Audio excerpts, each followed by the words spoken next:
So thank you again for joining us, and we'll go ahead and get started at this point. Yep. So I want to start with sort of an observation that informs our graduate program here at the UW, and that is that transportation engineering as a field, as a discipline, is evolving. So traditionally, especially as taught in the US, transportation engineering was about designing, operating streets, roads, and highway systems. But there is a sort of a broadening in the field to really recognize that the purpose is not to design and operate streets and highways. It is to move people and goods and provide access to goods, services, opportunities. And so it's providing and optimizing for mobility of people and goods is really kind of the trend in transportation engineering. And that kind of broader view necessitates understanding, bringing a wider range of tools and perspectives to bear on transportation problems. And those include logistics and optimization, statistics, machine learning, and now AI, the collection and management of ever larger volumes of data, as well as the understanding of how people move across networks and the resiliency of those networks. And so we've designed our graduate curriculum to kind of give all of our students a foundation across these areas while allowing a great deal of flexibility to choose the specialization that works for them. I'd like to start by just noting our faculty. And so we really do embrace a wide variety of disciplinary backgrounds. Of course, we sit in a civil and environmental engineering department, CEE. That's kind of the core that binds us all. But around that core, our faculty all have at least one degree or other, experience in fields outside of civil engineering, whether it's computer science, automotive engineering, math, geography, industrial engineering, chemical engineering, public policy. I mean, we're coming from all over, and it's that diversity of views that really helps us to, and will help you as students to become well-rounded transportation professionals. So I mentioned flexibility. You're going to hear me say flexible a lot. Our on-campus programs, and I'll talk a little bit very briefly about our online programs as well as our on-campus programs, but our on-campus programs here on the Seattle campus really are flexible to meet the diverse career needs of our students. What we try to do is to provide a common set of skills in programming, data management, statistics, optimization, network analysis, and across all of our courses, communication, technical communication. And then, these are kind of cross-cutting skills, but they can be applied in many different areas, sort of thinking about whether the type of problem you're trying to solve or the particular mode that you're interested in. And so our hope is that our students can kind of find a home in one or more of these intersection points and really kind of find, one or more of these where they can really kind of focus certain sets of skills on certain types of problems. I mentioned our graduate core. We have a 6-course graduate core that is common across all of our on-campus programs. And we designed this a few years ago to really align with sort of current needs in transportation engineering and data science. So the main sequence is the CET, Transportation Engineering 511 through 522. There is a planning for people and freight course in there. What makes this course really unique is that it teaches planning from the perspective of managing both the movement of people and goods, and the allocation. Really when we talk about planning, it's about how do we allocate and manage public space, public right of way to serve different needs of the community. And so the goal of this course is to kind of get everyone in our cohort, everyone who's coming in, kind of on the same baseline about some of the why. That is, why do we practice transportation engineering? What are the goals that we're trying to advance through building and managing transportation infrastructure? So that's kind of that foundational course. And then the remainder of the course is really structured around data science skills in transportation. So we have data collection, we have networks, and we have inferential data analysis, we have data management and visualization, And so we kind of, and then finally we have networks and optimization. And so the idea here is that you're getting kind of the why with the planning, you're getting sort of collection, management, and analysis of data. And then with networks and optimization, applying when you're able to infer parameters, infer relationships, then how do you apply that to manage and optimize the operation of a system? And then beyond that core, we have a wide range of electives. I should just say that core is about 17 credits out of 42 that are required for a master's degree. Our electives are very flexible. These are courses that we offer fairly consistently. We also require students to take at least one course outside of civil engineering. They can certainly take more if you want to. So if you have courses in other departments, you go to your faculty advisor, you talk with them, they're going to approve your program plan. That is your plan of study. And the idea there is that if you've got sort of your career development goals and you have courses that are going to support you in reaching them, we want to know that, and we want to approve your course of study, your plan of study that includes courses outside of CEE. But we also have a wide range of courses within CEE and within transportation engineering specifically. I mentioned that we have a range of different programs, and I'll talk a little bit about these. I will say that on the one hand, at the very professional practice end, we have two online master's programs that really cater to working professionals with very specific career goals. And those are our Master of Supply Chain Transportation and Logistics, which is a 2-year program, and our Master of Sustainable Transportation, which is a 3-year program.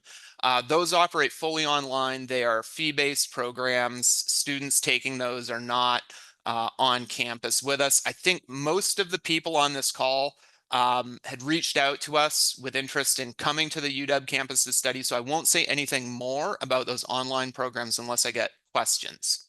Now, our on-campus programs, we have really sort of 2 or 3, depending how you count, master's programs, but they lead to the same place. They lead to the same degree. But we have our thesis-based masters. That's typically a 2-year program of study, and that's the most traditional. Do a 2-year research-based master's degree. If you're going into the PhD, that would be the most traditional route into PhD studies, would be to do a research-based master's. We also have a non-thesis, or what we will sometimes call our professional master's program that you see here. That can be a little more practice oriented. Certainly, if you want to get an engineering degree, go out and work in industry or government, then that would probably be the degree that you would want.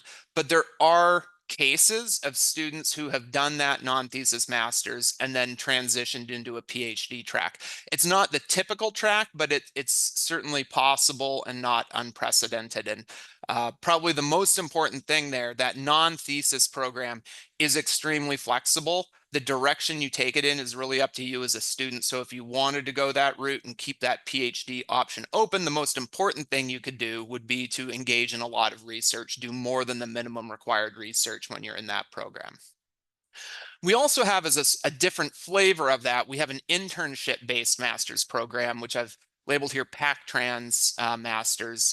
The PacTrans is a federally funded transportation research center that is headquartered here at the UW, and we have fellowships for a limited number of domestic students each year to participate in that program. And I'll say a little bit more about that later.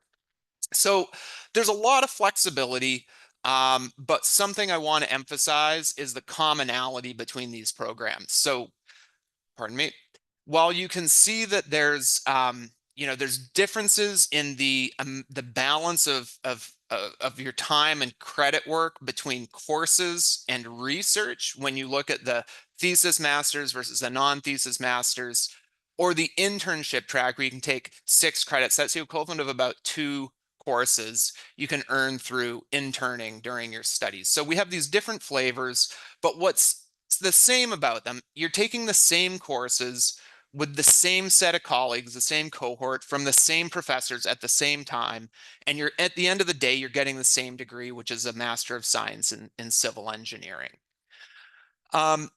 The thesis and PhD track is, as I said, the more traditional graduate track. This is the most research intensive program. I would say it is highly competitive because we don't make admissions to these programs without also making a funding offer. So I shouldn't say we make an offer. Students may have external funding, for example, from a home country government. If they're an international student, they may have a fellowship that they've earned themselves. We can and we do accommodate those students in this program. But it is also, this is where, when we're awarding research assistantships and teaching assistantships, this is the pool of students that we're drawing from. And so we're limited by our ability to offer funding, because these come with your tuition being paid and your stipend paid in return for working essentially a half-time job for the university. And the timeline, again, is about 2 years for a master's and then another 3 or more on top of that for a PhD. Our non-thesis or professional master's program is super flexible. So the requirement for research in this is lighter. All of our students do research, but this is a lighter. You write a research paper rather than a thesis, but students can choose to do more. And I've certainly had students who have opted in to write a research paper that looks and feels and pretty much is more like a thesis than a research paper. The timing is flexible on this. I'd say it's a bare minimum of 9 months. That's one academic year, up to about 2 years. And this, again, students will sometimes spread this out if they want to work internships during the time that they're here, et cetera. And these certainly can lead to careers in transportation. We have another slide a little later about where our graduates go. Some number end up in tech as well, or onto PhD studies. This is a fee-based program, though. So that means that the student is responsible essentially for paying tuition and fees, as you would have done probably as an undergraduate student. So you come, you pay tuition, you take classes, you do your research, and you earn your degree. Again, there is some funding available in this track for highly qualified US citizens and permanent residents. All of our programs involve research. So I know some people, they hear about the professional track, and many other universities have a professional degree track that does not involve research. Now, we think it's important for all of our graduate students to do research. Reason number one is, when you graduate, you have a master's degree. People are going to look to you as someone who knows a little bit about research. At a minimum, you should be able to correctly interpret research and apply it in your job. And participating in research is the best way to understand. It makes you a smarter consumer of research. Also, I think the involvement of every student in research helps increase cohesion among our group. And we get everyone in our program together once a quarter. And those students from that PMP, that non-thesis track, who are graduating that quarter, they present their research in front of everyone, not just faculty, not just PMP students, but the other students as well. So it's really kind of this is part of a community where everyone is doing research. There are also, at the UW, we're a big public university. There are many, many options for doing concurrent degrees, earning certificates, or options. For our PhD program, we have a data science option that our PhD students can take. That is, I think, probably one of the biggest opportunities for them, and the easiest to opt into. But we also, we've had students who do a concurrent master's in statistics or applied math. We've had students do a certificate in international development policy in the Evans School, which is our very, very top tier public policy and governance school. Quite common also for students to do dual degrees with urban planning. And there's really many, many others, limited only by your own time and imagination. Now, where do our graduates go? We surveyed this past spring. We surveyed alumni whom we could track down and get to complete a survey. We got 25 respondents, and their first employment after graduation, the biggest destination for them was about a third of them went into transportation consulting. So going to transportation engineering firms that typically serve, work with the public sector.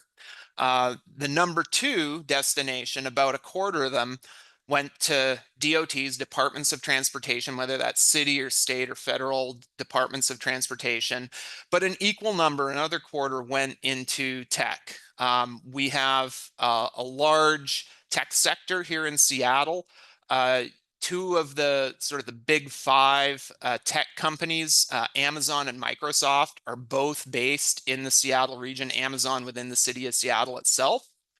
Um, and then Google and Meta also have a sizable presence here in Seattle. Of course, they're based elsewhere, but they have large offices here as well. So there's a lot of tech jobs locally and, of course, elsewhere in the US, and about a quarter of our graduates go there.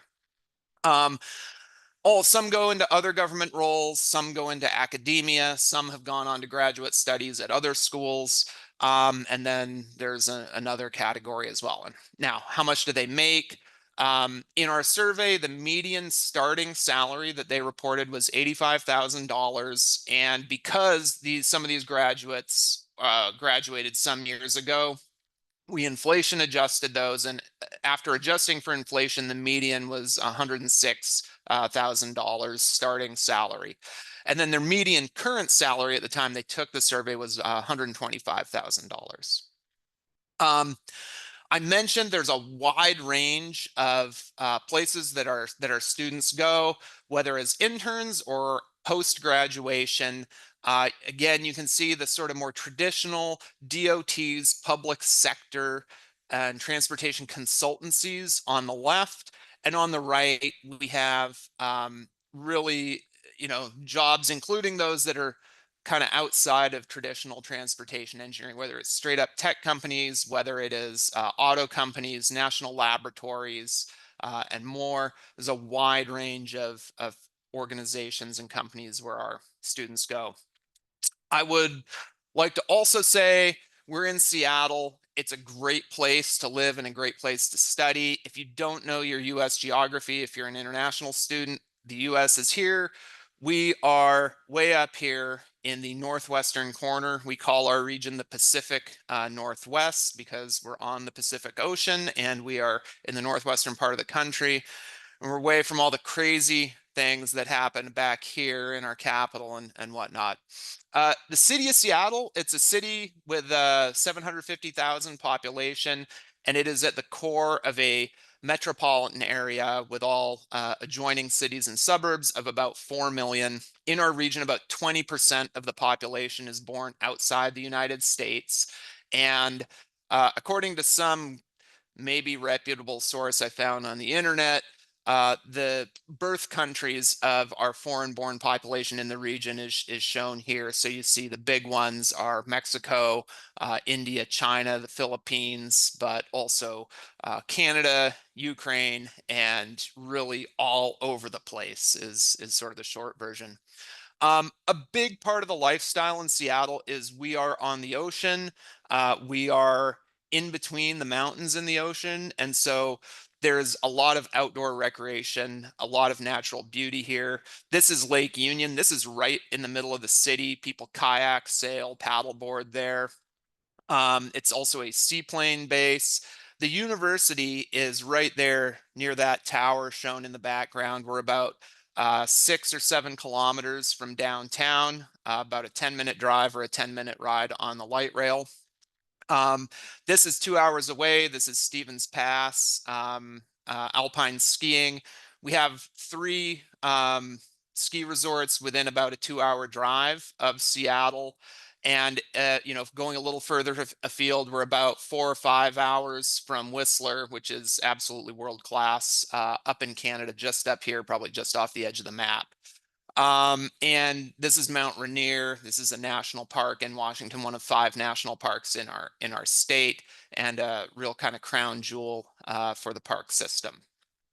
So Seattle's a great place to live and study, not just in general, but also if you're really into transportation. So we are currently in the middle of a $50 billion build out of our light rail system. This is certainly one of, if not the biggest capital projects in transit in the US right now. We've had some, that's our monorail. We've had that for 50 years. If there is a transportation mode that exists, we have almost all of them in Seattle. I guess we don't have funiculars, but we got just about everything else. We have the America's largest ferry system, serving the region around Seattle, again, because we're hemmed in by water. And we have one of the largest container ports on the West Coast at the Port of Seattle, and also a sizable cruise port. So lots going on if you're a transportation nerd here. And I want to say a little bit before we wrap up about funding. So I mentioned it's highly competitive. I would say the main route for funding for graduate students is for domestic. Oh, let me start at the bottom here. So, well, here, second bullet, the PAC-Trans internship. So for domestic applicants, that is citizens and permanent residents of the United States, we offer about 5 or 6 a year of these funded slots for students in our professional master's program. This is really a workforce development activity. So these are for people who want to get a master's degree and go off and have impactful careers in transportation practice. Um, the main funding mechanism for students in our thesis MS and our PhD track is research assistantships. And these are highly competitive. And the reason is essentially this comes down to an individual faculty member who has resources to take on a new RA. And it comes down to them having the ability to make a funding offer along with an admission offer. We don't make offers of admission to our thesis MS or our PhD program unless we know that that student has funding. And that usually means that one of us has raised our hand and said, you know, I'm prepared to fund this person. There are also teaching assistantships. These are mostly for our PhD students, and I would say that uh, there are not enough of them to support you through the duration of your studies. So these are more something that, you know, as a graduate student, as a PhD student, you'll get to, you know, you sort of get the opportunity to do this maybe 1 quarter a year, maybe a couple once or twice throughout your study, but it's mostly, you know, it's sort of an opportunity to learn and practice and gain some experience with teaching rather and get paid for it, not really the primary funding mechanism for our graduate students. Okay, so that primary funding mechanism is research assistantships. And then the last one I'll say anything about here is that we have this really cool international exchange program called the VALA Exchange that allows students, and this is pretty cool, it's only students in civil engineering or built environments at the UW, to go abroad to a host university in a Nordic country. So this is essentially Northern Europe. Iceland, Norway, Sweden, Finland, Denmark, Latvia, Lithuania, Estonia. If you have a host faculty member there, you can go for, I believe it's up to 9 months. And during that time, it can be a great opportunity to pursue some independent research that is not tied to your advisor's funding, to work with some new collaborators in those countries, to establish more independence in your sort of research footprint. Also a great chance to wrap up your dissertation. Often, as you're getting to the end, it can be hard to find time. So this is really an amazing, amazing opportunity. We also welcome students from those countries to come and study at the UW as well. Really unique, really amazing opportunity, and used to be limited to domestic students, to US citizens, now is open to all graduate students. Um, I want to say a little bit, this is the last slide I have, about selecting a potential advisor. So I think many of you are here because Jeff or I or maybe someone else replied to an email that you sent to us. And I just want to put that in context. Each of us receives hundreds, and I don't mean like hundreds in the way I would say millions. It's not an exaggeration, like literally hundreds of email inquiries each cycle. And so some of us will respond and some of us won't. And it's not meant to be a judgment on you if you don't hear from us. It's just that many of us simply don't have the bandwidth to respond individually to those inquiries. I will say a couple of things about the content of those that maybe will be helpful when you're reaching out to faculty. The first thing is, remember that you're asking us for a job when you're seeking funding. Being an RA is a job. And when you're applying for a job, it's a really good idea to focus on what you can do for your employer, less than what they can do for you. We'd love to hear when you're applying to be a student in our program, we want to know what we can do for you. But when you're looking for an RA-ship, it's really important for you to focus on what you can do for the team that you're going to join, how you're going to help that team accomplish its mission of serving its research sponsors. And I would say a part of that is then tailoring individual inquiries. And I think many of these inbound, many students who send these inquiries think that tailoring means automating a workflow to merge the titles of papers that the faculty member has written and content from the faculty member's website, and just sort of automate in an automated way, merging that into a form email. That's really not very useful. I would say that I'm much more responsive to something where someone has written something original and it's really clear that they want to work with me specifically, and that it's clear how I can see how they're going to fit into my team and the skills that they're going to bring. So making those more personalized and less generic is imperative to sending a useful inquiry. I think part of that, you also, in engaging with the faculty member, you want to show that you have sort of cool and creative ideas, that you're going to bring some creativity to your team, but you need to be flexible. So ultimately, funding is based on research assistantships, and the funding for research assistantships comes from sponsored research. So we have contracts and grants from external sponsors that usually have research deliverables attached to them. So it's good that we want to know that people are creative and they can solve different problems, but ultimately we need to know that they can accommodate themselves to different sorts of problems and different challenges as well. And then lastly, on the application process, for example, you will be asked to identify faculty that you'd be interested in working with. Really try and focus on the ones that align with your skills, your interests, and your goals. I like to say, if you name everyone, you've named no one, right? So if you list Professor Ban and Mackenzie and Goodchild and Chen and Wang and McCormack and Boyle, who's not here anymore, but you didn't notice, like it tells us nothing, right? So you want to really kind of focus on the people that are aligned with your goals and where you have something to bring to the team. That was it for prepared comments. Jeff, was there anything you wanted to add before we go to Q&A? Oh, no, really. Thank you, Don. It's great. And also perfect timing, 30 minutes. So we got all the questions. All right, almost like I planned it. Okay, so at this point, really is the chance for you all to ask questions. So feel free to, I don't think the numbers are too large. You can probably just jump in if you have a question, but if you prefer, you could also put it in the chat if you prefer.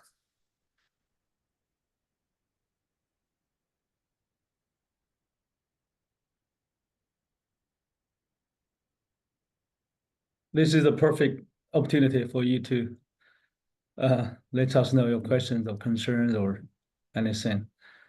I think many of you emailed us with many questions. We may I'd or like may to not. ask a question. Oh, yeah, go ahead. So yeah, I was applying. So my question was, I'm currently doing my master's and I'm going to defend it by April 2025. So in my academic qualification, do I mention my master's degree and my expected date and upload the grade sheet, because I don't have the official transcript now? I think I believe, well, those process questions are best directed to our graduate advising staff. So questions about what will satisfy the formal requirements of the UW, should go to graduate advising at the CEG info email address shown here. But I would say that you want us to know, leaving aside what's formally required and acceptable, we want to know what your performance is in your master's program. We want to know if you're in a master's program and if you're on track to graduate. Yes. Okay, thank you. There was a question in the chat regarding direct PhD. I was replying that if you have a master's degree, yes, we are, but we rarely accept directly from bachelor degree, but that's happened also in the past. Yeah. Yeah, it can happen. It's rare. Is there a way to waive the application fee? Not really. And the reason is that that fee is charged by the UW Graduate School. It's not charged by the Department of Civil and Environmental Engineering. So actually, no, we cannot waive a fee. What we can do in some cases is no, it's not that we can do it. It's like if we were to try and do that, the UW doesn't say to us, okay, the fee's waived. They say, okay, CEE, okay, Don McKenzie, you pay the fee. So there's no fee waiver. It's that, and so if there was a request like that, it would just be like the department or the faculty member would have to assume that cost. And so we generally don't do that unless there's, it's weird, unusual circumstances when that happens. Yeah, there's a question in the chat. Should I reach out to professors for funding before applying to the university? Can he or she assure me funding before applying? So the second part of that is the easier part. Like, no, I would say there's almost never a funding assurance before you apply because we cannot offer funding without a complete application and an admission decision. And that requires submission through the formal channels of all the required admission materials. Now, some faculty will have those conversations with people ahead of time. And while it would not be an assurance, it could be to give you some sense of like, yes, you're among the stronger set of applicants, or yes, you'd be qualified for admission or not. Those kinds of things can happen, but definitely not assuring funding. Okay, there's a couple more questions. Let me read from the beginning. If you don't qualify for the PhD program, can you be automatically considered for the master's thesis program? I'm not exactly sure. Don, you have the question? Yeah, so I think Jeff had said earlier, right, that we rarely accept PhD directly from a BS, from a Bachelor of Science. Yeah. So if you do not have a master's degree and you apply for a PhD, I would say there's no harm in that. If we think that you're qualified for a thesis-based master's, we will admit you for that instead of the PhD. And I also want to stress that there's a box when you complete your application. It says, if I'm not selected for the PhD, or if I'm not selected for the thesis master's, I would like to be considered for the non-thesis master's. What I would say is, if you're willing to do the non-thesis, the PMP, professional master's track, check that box. Here's an assurance I can give you. We will never turn someone away from funding because they said that they would do the non-thesis. Like, if you are qualified, if you are interested in doing a thesis or a thesis MS or a PhD, and we have funding for you, we're going to give that funding to the best candidate. We're not going to shuffle you aside because you said you'd be willing to do the professional track. Each of us, Jeff, me, and every single one of us is strongly incentivized to get the best possible students into our own labs as research assistants. So we're never going to push you aside just because you said you'd be willing to do that non-thesis. The risk is if you don't check that box, that that unfortunately, again, funding is highly competitive. And if you don't qualify for funding and you didn't check that box, then you could get shut out of the program entirely. So I really would check that box if you're willing to do it. Yeah. The following question is the decision of PhD offer decided by committee or advisor? I would say advisor mostly. That's as Don explained a couple times before. How many PhD positions are available? It really varies by the year and also by the funding opportunities every year. So it's largely by each faculty's lab, the funding opportunities. So in my lab, I vary from 0 to 3, right, every year. So it's really depends. I think Don probably similar situation. I vary from 0 to 2, I would say, and probably average about 1.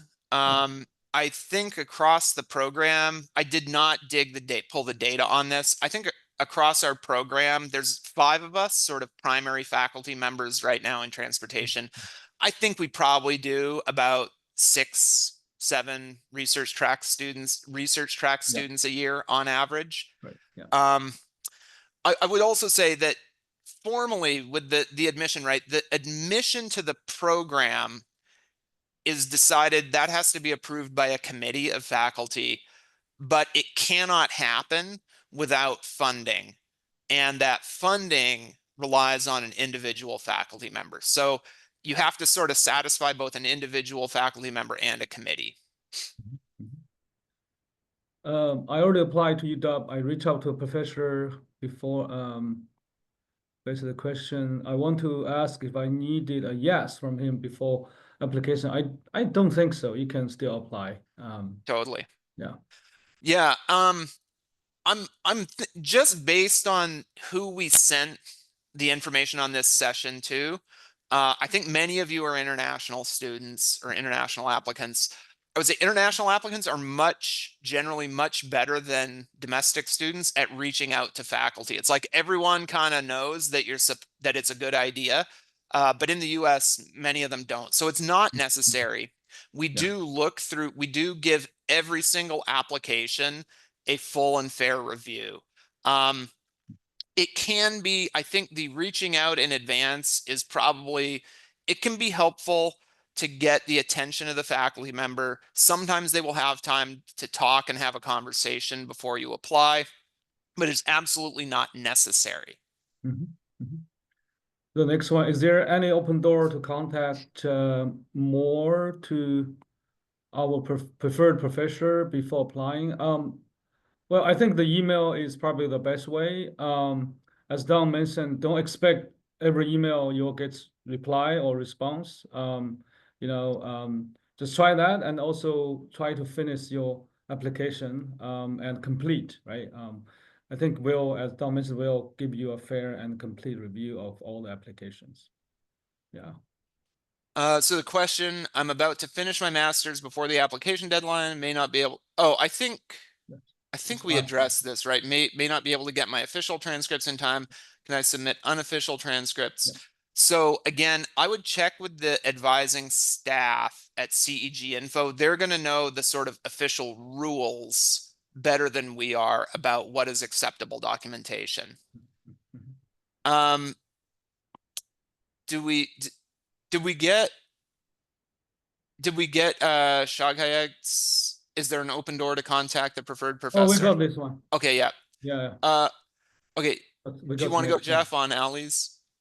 Where's? Oh, sorry. Do we have to get in touch or just mention in statement of purpose? You don't have to. Yeah. No. Yeah. If you want, totally okay to mention it in the statement of purpose. Yeah. Yeah. What are requirements for being eligible to fund? Go ahead. Well, this is really hard to quantify, right? So it's really your background, your experience, and it matches with faculty's kind of research interest, and also the qualification of your background and research, and how that match with faculty's research interest, and also the project or funding.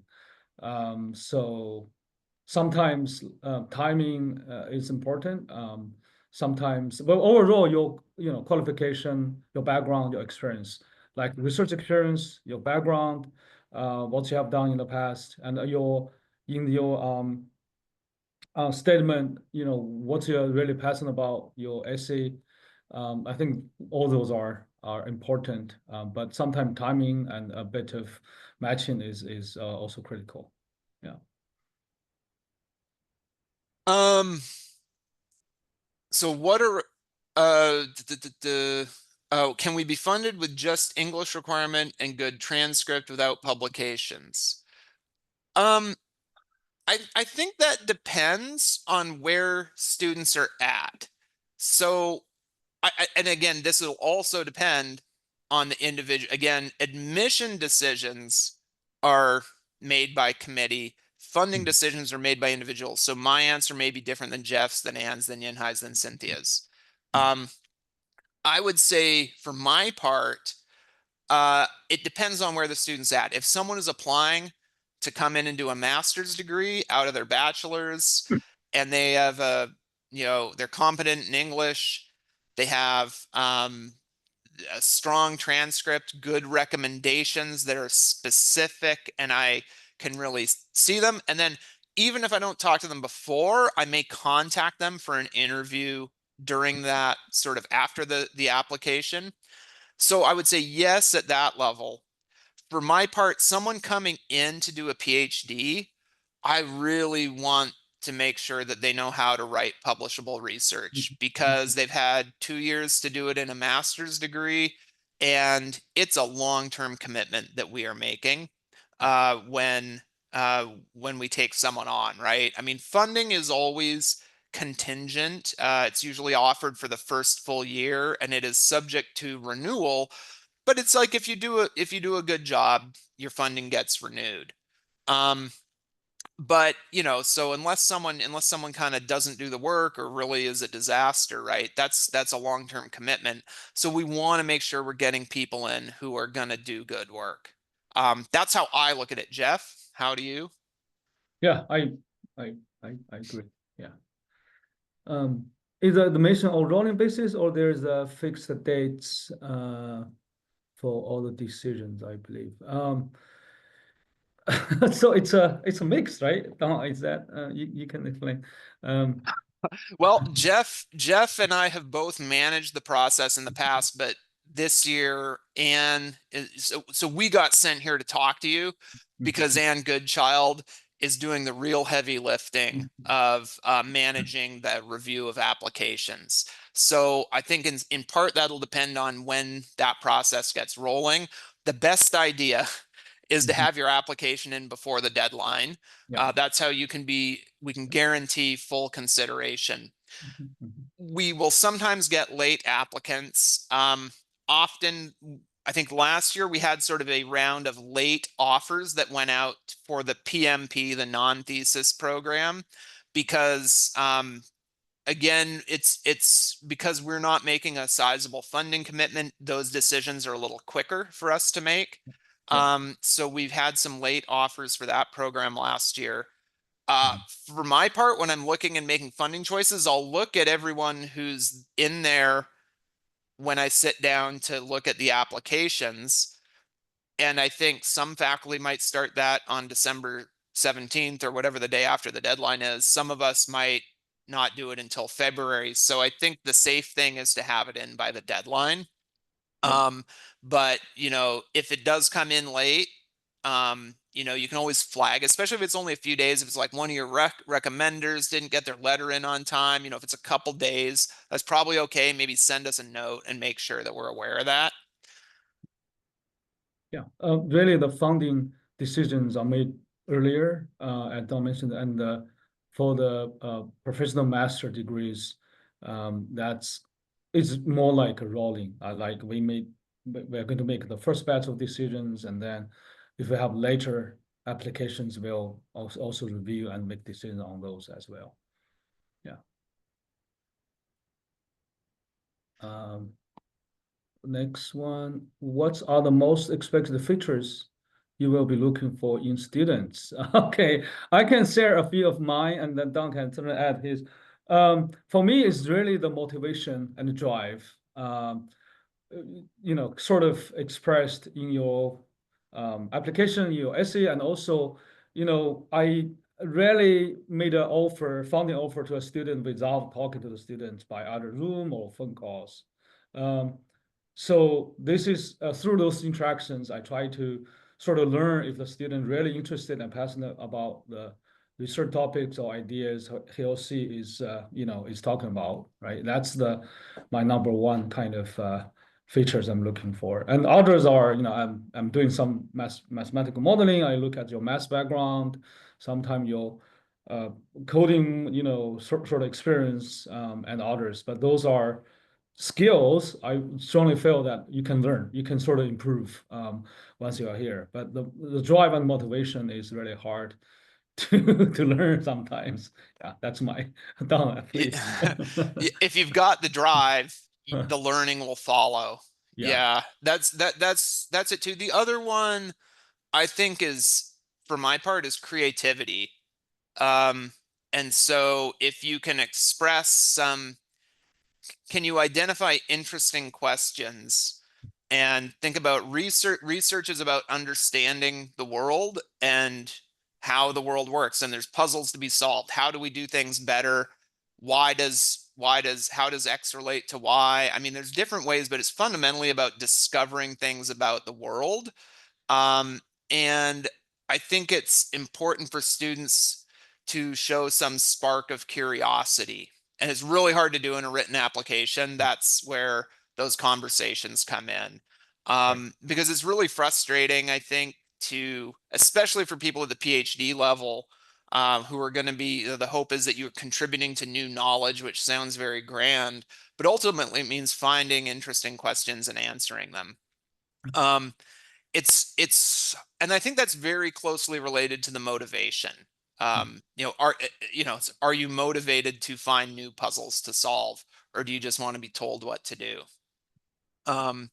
So those are, I would say, that's sort of the other thing I look for. There's a question about the online application. If you pick the non-thesis, will I be considered for the thesis? I applied for the PhD without MSc, and I indicated if not qualified for PhD, it'll be okay with the MSc thesis in my SOP. Okay, so if all you did was apply for the non-thesis, if all you applied for was the non-thesis, then that is all we would consider you for. If you applied for the PhD and said you're interested in the non-thesis, we would consider you for the non-thesis. We would also consider you for a master's, a thesis-based master's. Like if you look like a talented applicant, we don't want to turn you away. We don't want to turn you away because you don't have a master's degree. We know that many of our peers do accept people directly into a PhD program. I should emphasize this too. Like if you want to do a PhD and you come here to do a thesis master's, there's no reapplication. It's essentially, once you finish that master's, we just roll you over into the PhD program. I've never had a student who I sent away at the end of their thesis master's, who wanted to do a PhD. I've had several who've continued. I've had several who got to the end of their thesis and were like, I don't really like this. And I think maybe it would not be a good use of my time to do a PhD. So there's ones who choose to leave, but it really is a very seamless transition for those who are having a successful time here and want to continue. Okay, last one. Hold on. How does the funding selection work when you list a couple of faculty members you're interested in working with? This is last a second. I think Don already mentioned about this. You wanted to list the faculty members, then don't list everybody. List 2 or 3 might be okay. If you list only one, that faculty member will have to consider, right? Oftentimes very seriously. If you list 5, if you're really strong, I'm just, then they are sort of compete for you, right? So if you are not that strong, then each of them will say, oh, it's others pick. So this is the tricky part. So you need to, I would say 2 or 3 is the max number you want to indicate. Well, if I was, Yeah. Yeah. Yeah. And then the funding selection, it means that multiple people will consider it. And then, we have to get in the octagon to settle it, basically. GRE, the next one is GRE required. I don't think it's required. No. It's not currently required. If you're able to send your scores, it's helpful. It's good information to have, but it's not required. Yeah. Should we send an email to the advisor and interview before applying? It's okay to send emails to the advisor, but no guarantee that they will respond and no guarantee they'll have an interview with you. So yeah, that's not necessary, right? For your application. Aligns with more than one advisor, could we send an email to them? Yeah, I think the same. Yeah, similar answers. Yeah. Yeah, just don't send the same email. That's right. Your email, and when I say again, it sounds like I'm harping on this, right? What you don't want to do is have, oh, it wasn't the same email. I took out, the names of 2 of Jeff's paper and I replaced them with 2 of your papers, Professor McKenzie. And, I removed the part about how much I like working on networks and replaced it with how much I care about sustainability. And so, I clearly tailored that to you, Professor McKenzie. Like, no, that's not how it works. It's like, you want to sit down and just put a little more thought into it if you really want to target these, right? And again, this goes for not just here, but like across everywhere you're applying. I think your time would be better spent sending 5 or 10 very, very carefully crafted and personalized emails rather than 1,000, or I don't know. I should have a Zoom poll up here. I'm curious if the number is 100, 1,000, 10,000. No one would probably want to admit to it, but I mean, it's much better to have a really thoughtful, personalized note. You're like, oh, this person like really kind of has looked at my recent work and like actually gets what we do. Yeah. Although this is not doesn't happen very often, but sometimes I receive email, even my name was totally different. Obviously, it's copied from another email without changing the name, so it's doesn't work, right? In that case. So there's 2 more. Yeah, questions. can an international student conditionally apply for an MSc with thesis without a language certificate and then submit the certificate later? Please don't do that. So actually, for a thesis, no. Like if I don't see evidence of English language competency, I'm looking no further at that application, period, full stop. It is also, please just submit your TOEFL or IELTS scores. It actually really makes the review process a lot harder if you don't. And so it's like, we might consider it, we might not, depending, we have a target, we try to admit, a certain number of qualified applicants. And if we, it's like, if, we might go back and look, but we might not, so really just get your application incomplete. Yeah. What if I mention just one professor and he doesn't want to work with me and will others consider? It's likely or possible at least because when the committee meet, we discuss and sometimes we'll say, oh, this student indicated, he also wanted to work with me, but I looked at her background, maybe it's more fit dance research better, right? That could happen, right? Not very, very often, but it could happen that way. For sure. Like we had a student, an applicant last year who contacted me, talked to me. We went through the whole thing and she was really into freight and for some reason didn't talk to Professor Goodchild. So I talked to Professor Goodchild, said, you should really look at this candidate. Here's what I see. Here's what I found out when I talked with her. And now she's here. And so we do talk to one another. And we flag, especially if it's like, this person looks really good, right? Then, right, and this is a hard part. It's competitive. It is a very competitive process. And at the end of the day, if you're a very strong candidate, we want you here in our program, and I'm going to tell my colleagues if I don't have a home for you. But also, if you're not among the strongest cohort, you probably wouldn't get the funding offer anyway. I think so. The biggest thing is like we're looking for those strong applications. Will the recording be available somewhere?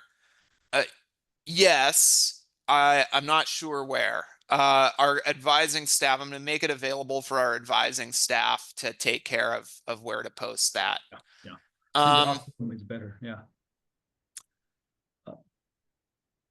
Will the timing of officially submitting the application affect our selection? It may take time until the deadline to gather all the requirements. I mean to ask if the selection process will start after the deadline. Thank you. Yeah, we will not start before the deadline. So absolutely every application that is received and complete before the deadline will receive a full and complete review. And there's no preference given to someone who's submitted early. Yeah. If you're, what we're saying before is like, if it's late, maybe it gets considered, maybe it doesn't, right? Don't panic if it's like we know, like we're faculty, we know that sometimes faculty don't send letters on time. So, we deal with this a lot. If it's a recommender letter and it's a day or two late, that's probably not going to be a huge issue, but like generally get everything in on time and there's no need to be early. Oh, there's one we didn't get a chance to answer. In my application, I wasn't asked about a language certificate. Since it's in the comment section, I want to ask if I will be considered. Okay. So if domestic students or international students whose official language is English, right? So then you don't need a language certificate, like Australia, England. And there's it's not just kind of like, it's not just like Canada, the US, right? It's if you went to an approved program where the language of instruction is English, I think that qualifies you, doesn't it? Yeah. So yeah, again, this is a better question for our staff than That's right. for us. Again, anything about logistics and formalities is going to be a better question for the staff. But it's not every, what I can say for sure is not every international student needs that certification. And there are exceptions for people who completed their bachelor's degree in English. There's a misunderstanding. Should we name hold on. I need to open. Okay, hold on. Yeah, I think that's the next one. Is Okay. Should we name an advisor in the SOP in the statement of purpose? We just mentioned 2 or 3 probably okay. 1 is certainly okay. 2 or 3 is fine. More than that, it's get to be a little trickier. Yeah. Then it seems like you don't have focus if you name everyone. That's right. It's Yeah. good to put it in the statement of purpose and not just to drop the name, but to say a little bit about why.